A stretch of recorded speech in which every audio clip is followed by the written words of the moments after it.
Great to see a lot of familiar faces here, but it's even better to see some new ones. And I come from the Homeowner Association world.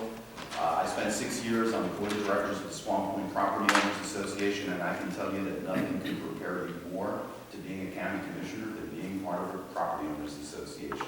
Actually, being a commissioner sometimes is easier than dealing with residents within it.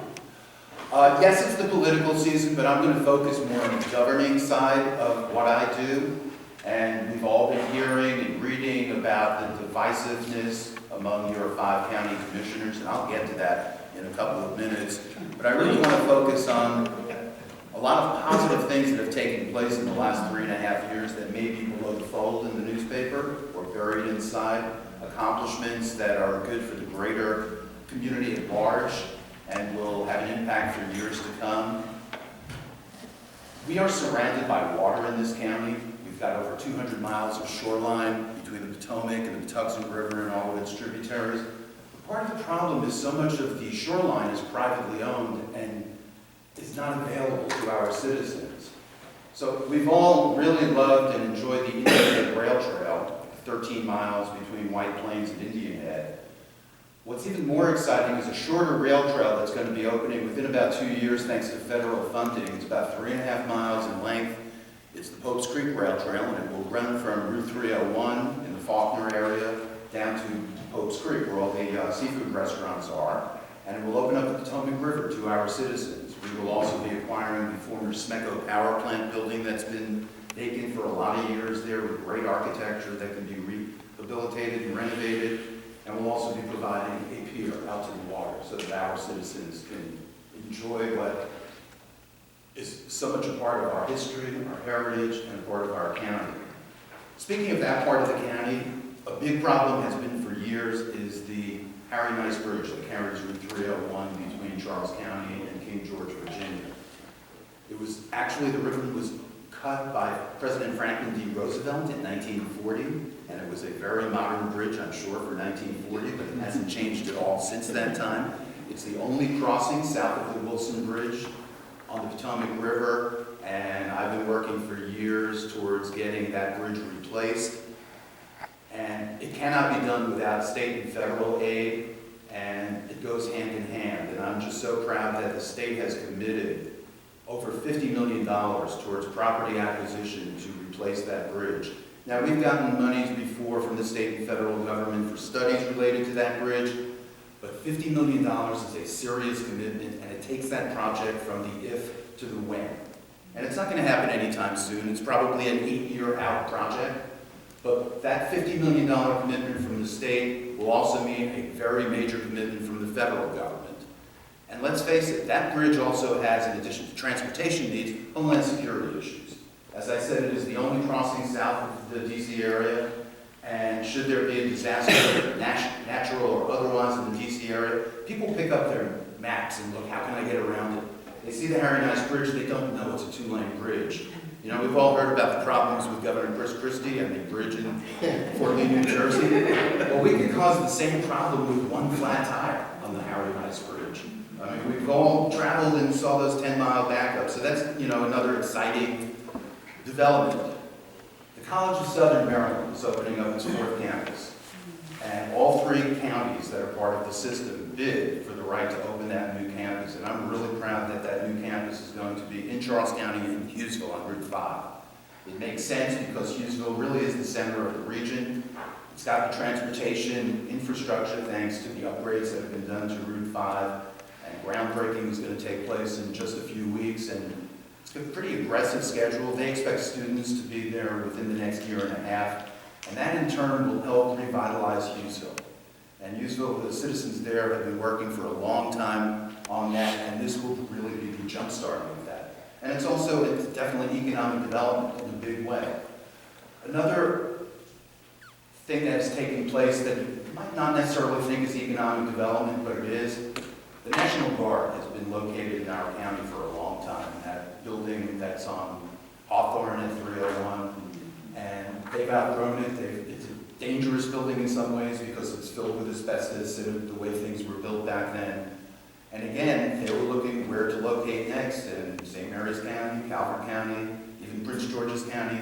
tried to get them, and we were able to maintain the presence of the National Guard by doing a land swap with the Guard so that their new armory will be on Route 225, about 3.5 miles towards Indian Head, but still within the zip code of La Plata. And that will not only mean that the Guard is here for any emergencies that come along, it's also going to be a community center. There are going to be basketball courts, a gymnasium, and that'll be open to the public. So that's another really positive development that I don't think you're reading a lot about in the newspaper. And the National Guard relates to emergency preparedness. Now, I think a lot of you here are my Facebook friends and know my obsession with weather. Well, we never have a shortage of dramatic weather in this county or in this region, and having the National Guard nearby means a great deal. We saw it in the worst possible case scenario with the tornado in La Plata in 2002. But you know, Superstorm Sandy, if that left turn had been made a little bit sooner on the Atlantic seaboard, we would have been in New Jersey and New York. And the Guard was prepared to take care of our citizens. So it's really important that the Guard is there. And part of that emergency preparedness you're going to see shortly, because the State Highway Administration is soon going to be putting up signage on our roads about evacuation routes. Like I said, we're surrounded by water. So water is a problem when there are storms. So we will be developing where to shelter, where to go to, so that people aren't clueless when an emergency hits. And as I mentioned about the social media aspect, for me personally, there's nothing that interacts quicker with a community than social media. And I utilize my Facebook presence to be informing for the citizens, but mostly to be interactive with citizens.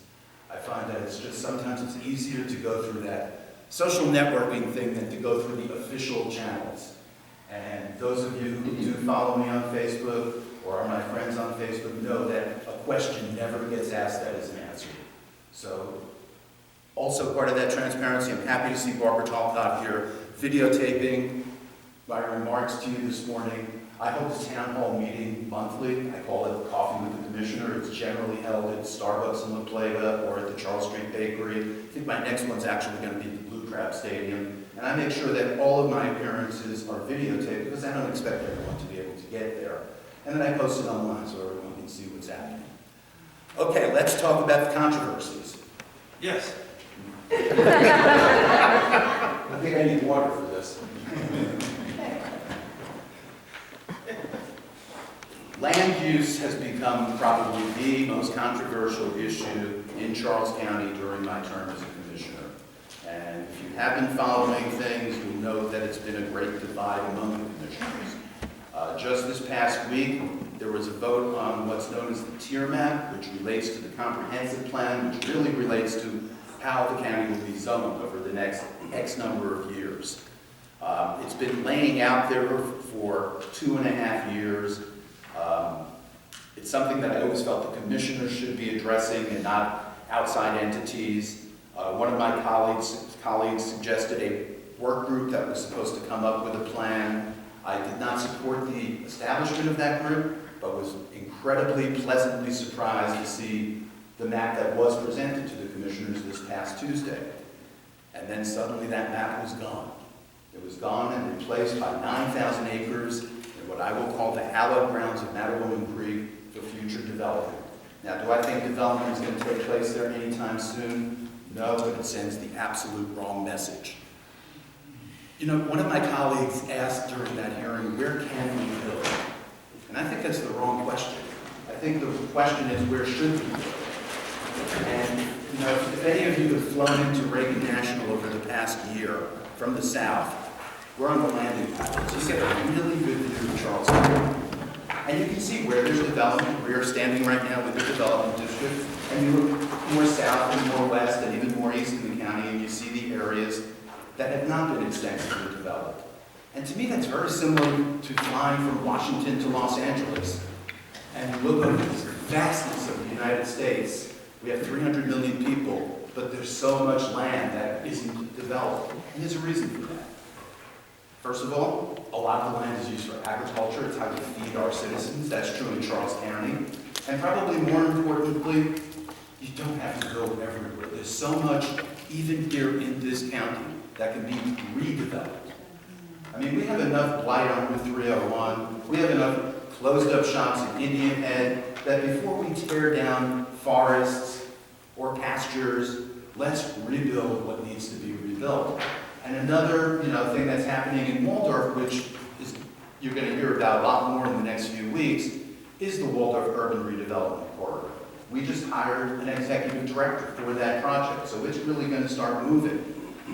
Another thing that has taken place is when this Board of Commissioners first got into office, we reestablished the Department of Economic Development. Very short-sighted to eliminate that department, even in a bad economic time. It's like, during bad economic times, the last people you should fire at a company are the marketing and public relations folks. The last thing you should do when you need economic development is to eliminate that office. Tourism was also eliminated. We reestablished it. We're playing catch-up. There have been some good developments, but like anything else, it doesn't happen overnight. And within the next week or 10 days, we will also be announcing our new tourism department and our new tourism executive director. Because tourism, what's great about tourism dollars is attracting people from outside the region or outside the county. They come, they play, they pay, but they don't stay. And so that's like the perfect kind of economic development that you can have. Look, I can go on forever, but I won't, so I'd really like to open it up for questions about anything I'm happy to answer.